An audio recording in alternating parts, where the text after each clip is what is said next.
నా వందనాలు మరియు మీకు చెప్పని తెలిసింది ఏమనగా, ఇప్పుడున్న మతం మాదులు కొంతమంది స్త్రీలని లేపి వాళ్ళ లేనిపోని వాళ్ళకి పుట్టించి శాలెం రాజు గారు చెప్పిన మాటల్లో కొన్ని పెడార్థాలు తీసుకుని వాక్యంలో ముందేం చెప్పారో వెనకేం చెప్పారో మధ్యలో ఏం చెప్పారో వినకుండా వ్యర్థమైన మాటలు మాట్లాడుతున్న స్త్రీలకి మరియు పెద్దవాళ్ళు, అంటే మాకన్నా పెద్దవాళ్ళు అయ్యండి ఆలోచించి మాట్లాడాల్సింది పోయి వ్యర్థమైన మాటలు మాట్లాడుతూ పనికి మాలిన మాటలు మాట్లాడుతూ మీరు ఇలా మాట్లాడుతున్నారు కనుక, కాబట్టి కర్ణాకర్ సుధాకర్ కావచ్చు, ఇతర మతం మాదన్నారు కదా, వాళ్ళు మాట్లాడుతున్న మాటలు కొంచెం వినండి. ఎంత నీచమైన మాటలు స్త్రీల గురించి వాళ్ళు మాట్లాడుతున్నారు.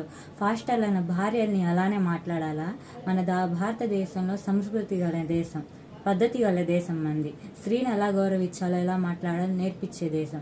ఆ వ్రతంలోనే ఒక స్త్రీ ఎలా ఉండాలి, స్త్రీ ఎలా నడుచుకోవాలి, గౌరవప్రదంగా ఎలా ఉండాలని శాలెం రాజు గారు సంఘంలో ఉన్న ఆయన వాళ్ళకి చెప్పుకుంటుంటే ఆ మాటని తీసుకొని వ్యర్థమైన మాటలు మాట్లాడుతూ పనికి మాలిన మాటలు కల్పించి మాట్లాడి తెలివి లేనిపోని నిందలు వేసి ఆయన మీద ఇంట్లో చెడ్డ ప్రచారాలు చేస్తున్నారు కదా. మరి ఈ కర్ణాకర్ సుధాకర్ కావచ్చు, లలిత్ కుమార్ కావచ్చు, మరి ఈమె పార్వతి ఆమె గురించి కావచ్చు, మరి వాళ్ళు మాట్లాడే మాటలకు వాళ్ళని ఏం చేయాలి?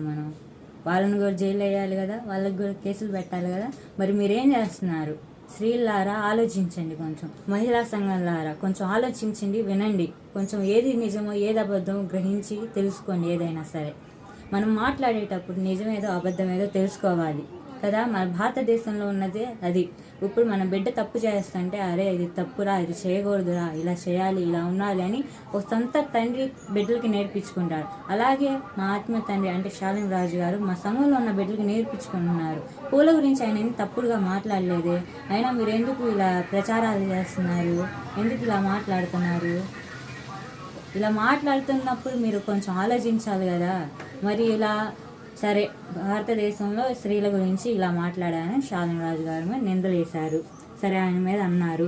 మరి లలిత్ కుమార్ కానీ, కరుణాకర్ సుధాకర్ కానీ, పార్వతిని వీళ్ళనేం చేయాలి? మరి వీళ్ళని కూడా వేయాలిగా జైల్లో. మరి వీళ్ళ మీద కేసులు పెట్టండి, వేయండి. మరి వీళ్ళ వ్యాఖ్యలు వినండి ఒకసారి. ఆ 2 చెక్కలు ఓ శవం 3 మేకులు, ఓ శవం 2 చెక్కలు 3 మేకులు, దాన్ని ఫాలో అయ్యే వాళ్ళంతా బోకులు. యేసు పురుషాంగాన్ని కత్తిరించి కింద పడేసిన తర్వాత, అదే పురుషాంగంలో కొంత భాగాన్ని ఆ తోలుని కత్తిరించి కింద పడేసిన తర్వాత అది ఏమైంది? అలాగే కుళ్ళిపోయిందా, లేకపోతే కాపులు ఎత్తుకుపోయా, లేకపోతే చెప్పాడు గాడ్డు అలా పుస్తకంలో గాడ్డు ఆ రాడ్ పెట్టుకుని ఇవన్నీ బదులు కొట్టేమన్నాడు. బ్యాట్ గాడు అది గాడ్ కాదు, ఫ్రాడ్. అది గాడ్ కాదు, గాండు. అందుకే మరి వాళ్ళ అమ్మకి రిబ్బన్ కటింగ్ చేసిన వాడితే అదే రోజు రిబ్బన్ కటింగ్ అయిన తర్వాత 8 నెలలకు కదా, అంటే 8 months బ్యాక్ అనమాట. అంటే ఇప్పుడు డిసెంబర్ కదా, ఒక 8 months బ్యాక్ వెళ్ళు. అది కాదు, రిబ్బన్ కటింగ్ చేసిన బ్యాచ్ రోమన్ సైనికుడు. రోమన్ సైనికుడు మరి ఇంకెవరు ఉన్నారు? మరి చాలా మంది వస్తారు మేమున్నాం అని. హమారా అన్నగారు, కుమార్ అన్నగారు రోమన్ సైనికుడు. నేనే ఆయన ఒప్పుకున్న వారికి ₹1,00,000 బహుమతి ఇస్తా. తమ్ముడు నువ్వు అలా ఒప్పుకుంటే నీకు 100 కోట్లు కావాలి పంచాలంటే. అంతమంది వస్తారు ముందుకి. అన్నలు నేను రాత్రికి గుడాల పండుగలలో మిస్ తో కిస్ చేద్దామని అనుకుంటున్నా. హెల్మెట్ లారీ వెనక్కి కన్నారనుకుంటున్నారా? మా దేవుడు ఏమైనా అంత దరిద్రమైన క్యారెక్టర్ అనుకుంటున్నారా? మీ మేరీకి మొగుడు లేడు, మీ యేసు తండ్రి లేడు. అయ్యే తుప్పల్లోకి వెళ్ళి కాసిందో, ఎక్కడికి వెళ్ళి కాసిందో, ఎవరితో వెళ్ళి కాసిందో. ఒక్కొక్క పాస్టర్ ఒక్కొక్క పాస్టర్ ఎంత మందిని మెయింటైన్ చేస్తున్నారో తెలుసా? మంది 10 మంది ఉల్లంఘనలు మూడలు ఉన్నారు కదా, వీళ్ళు కొంతమంది ఇల్లు పనులు చేసుకోలేక వాడిపోక ముందే నన్ను వాడుకో. ఇప్పుడు దాకా నిన్న ఒక క్లారిటీ ఇచ్చా, ఇప్పుడు సభాముఖంగా మళ్ళీ క్లారిటీ ఇవ్వాల్సింది ఏంటంటే, యేసుకి ఎప్పుడు 3 మేకులు కొట్టారంటారు. ఆ 3 మేకుల పేర్లు ఏంటో తెలుసా? అందులో 2 మేకుల పేర్లు ఇక్కడ రెండు మేద్రమే. కనిపించిన 3వ మేకే భాస్కర్ కిల్లి. సూపర్. అంటే మరి ఇక్కడ కళ్యాణ్ కుమార్ ఏంటో అవి కాళ్ళ కొట్టిన మేక, అది చెక్కనుకో పోనీ చెక్క 2 చెక్కలు వేశారు కదా, అంటే నీ మీద కొట్టేశారు. ఇదేంటి దారుణం? ఆ 2 చెక్కలు మరి అంటే ఆయనతో పాటు ఈయన కూడా కలిపి కొట్టేశారు. మీరు ఏం మాట్లాడుతున్నారు? లాజిక్ మిస్ అయ్యారు మీరు. సరే ఎనీవేస్ ఇట్స్ ఓకే. జాగ్రత్తగా గుర్తుపెట్టుకోండి.